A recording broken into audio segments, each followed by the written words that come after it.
completely undisturbed since the looting. That meant our first clean crime scene and the possibility of a significant investigative breakthrough. We might even get something we had seen very little of so far, hard evidence. We also had a BBC film crew tagging along. They wanted the story, and I wanted to be able to use their footage to document our findings. Like everything else in a war zone, their presence was a quid pro quo, a horse trade. The list of missing objects already read like a compilation of Mesopotamia's greatest hits. There was the sacred vase of Warka, the world's oldest carved stone ritual vessel. There was the mask of Warka, the first naturalistic depiction of the human face. There was the gold bull's head that had adorned Queen Shubad's golden harp of discovered in 1929 by a team that included Sir Leonard Woolley, Sir Max Mallowan, and Mallowan's future wife, Agatha Christie.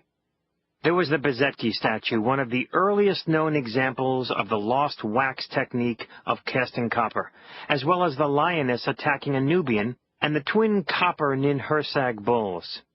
These pieces alone were a year's course in art history. They were all in one museum, and they were all gone. We had tried repeatedly to open the heavy steel doors that would lead us down into the basement. So had the looters. Some of these bore sledgehammer marks. Others were covered over by heavy grates wrapped with the kind of cable locks we use in Manhattan to keep motorcycles in place.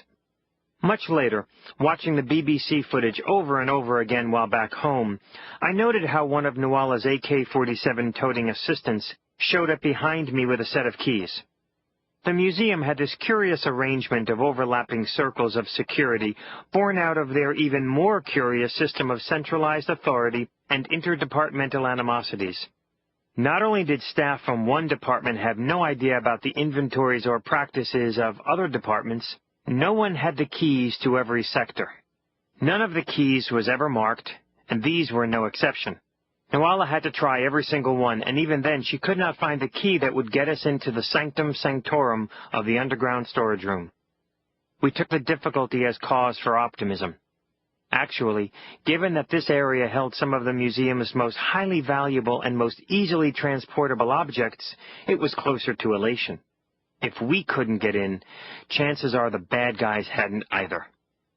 As we would later determine, there were 4 underground rooms in an L-shaped configuration, plus a 5th that had to be accessed through a different route. In the deepest, darkest corner of one of those rooms was a row of ordinary unmarked lockers that would have fit right in at the gym where I learned to box. Only instead of sweaty workout clothes, these held the world's greatest collection of ancient gold and silver coins. In these same brown and beat-up lockers, in the same dark corner, was also the world's greatest collection of ancient cylinder seals, highly prized by collectors and, accordingly, highly prized by thieves.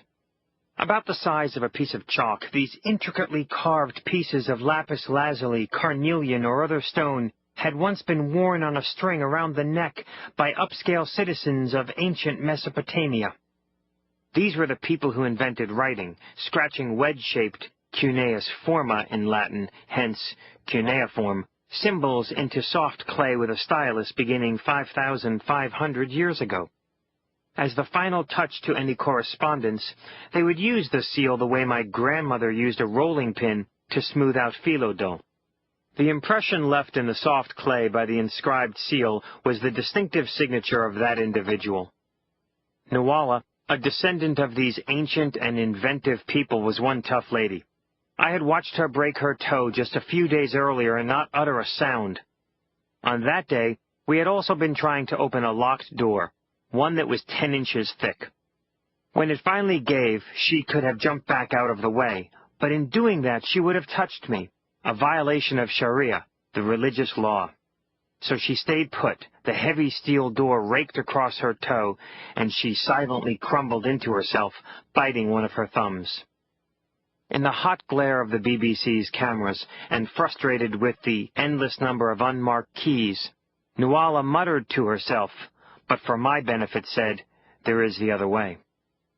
I glanced at my guys from ICE, the Bureau of Immigration and Customs Enforcement. "It has been sealed off with bricks," she said, so there is no way anyone could enter. I didn't know if it was the custom in Iraq, but my thought was, knock on wood when you say that. This back door Nuala told us about was at the bottom of a narrow stairwell, accessed from a landing just off of a room displaying Roman antiquities from Hatra. Those are the ruins of an ancient commercial crossroads that you see in the opening scene from The Exorcist when a Mesopotamian demon escapes from an archaeological dig. We went through the Assyrian and Babylonian collections and entered the Hatran Gallery. All we noticed at first were some 3-foot-high movable partitions in front of a small doorway in the corner. But moving closer, we saw why the partitions were in place. The lower portion of the locked glass door was smashed, and behind that, down about knee level, the steel grate across the door had been bent with a crowbar. Nuala threw up her hands, gasping out the Arabic equivalent of, "Oh my God." The small area beyond the glass door was like a broom closet beneath a stairway. In fact, to the rear of this tiny alcove, the underside of the museum's main stairs passed overhead, ascending from right to left.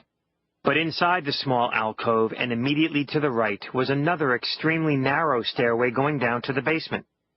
At the bottom of this narrow stairs, the metal door was wide open. But, as we had come to expect by now, there were no signs that it had been forced open.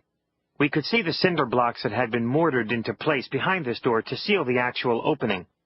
We could also see the 2 cinder blocks from the top row and 2 from the second row had been pried loose and removed. It was at this point that we asked the BBC crew to stay behind and politely appropriated their equipment. Steve Maksari, the senior ICE agent on my team in Baghdad, picked up the big Ampex camera and started filming.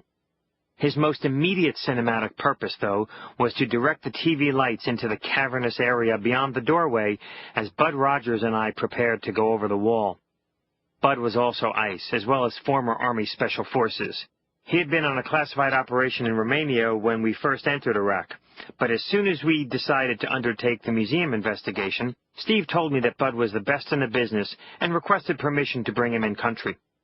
One phone call later, Bud was getting off a Black Hawk, and I learned very quickly that Steve had not been exaggerating.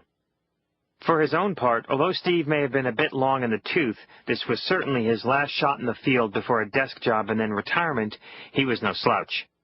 A veteran of UDT, the Navy's elite underwater demolitions team, he was tough and seasoned, utterly unflappable, and he knew explosives. The hole in the cinder blocks was big enough for only one of us to go through at a time. On the other side of the wall, the stairway continued on down. I went first, like a diver, head foremost, arms extended. I'd like to say that I landed in a perfect combat roll with cat-like reflexes, peering into the unknown darkness, my 9mm poised and ready to fell any evildoer with a double tap to center mass. In fact, I landed in a clump and scratched both elbows, but at least my pistol was ready. Then Bud Rogers dropped down beside me. In Iraq, every place at every moment is hotter than hell, but underground it was hotter than the hinges of hell, specifically the hinges of Dante's 8th circle, the one he reserved for thieves and hypocrites to suffer together for eternity. The room was airless, and aside from the BBC camera's light shining over my head, pitch dark. Steve maneuvered the beam so we could assess the situation before we moved. We could not be 100% certain that we were alone down here, and holding a flashlight in front of your body is like wearing a nice big target pinned to your chest. I looked ahead and tried not to blink as the salty sweat trickled down, burning my eyes. Then I saw footprints in the dust making a beeline across the floor. These thieves had a very clear idea of where they were going, and presumably what they were after. The coins and the cylinder seals, some of which were worth $250,000 a pop. Anyone could carry off $1 million worth in a single fanny pack. What I didn't know was whether they had reached their objective. But of more immediate concern, had they left any surprises for us? We had found rocket-propelled grenades, hand grenades, Iraqi uniforms, and assorted small arms scattered throughout the museum. This last corner of the basement would have been an excellent place to leave a parting gift wired with explosives. As an investigator, I was thinking about the straight line in the dust. As a Marine, I was thinking about rods, cones, and night vision. In the dark, you're supposed to look slightly off-center. And trigger pull. As a classical history buff, I was thinking, wow, this is like the catacombs. Slowly and with great care, we crept down the few remaining steps and followed the path of the foot.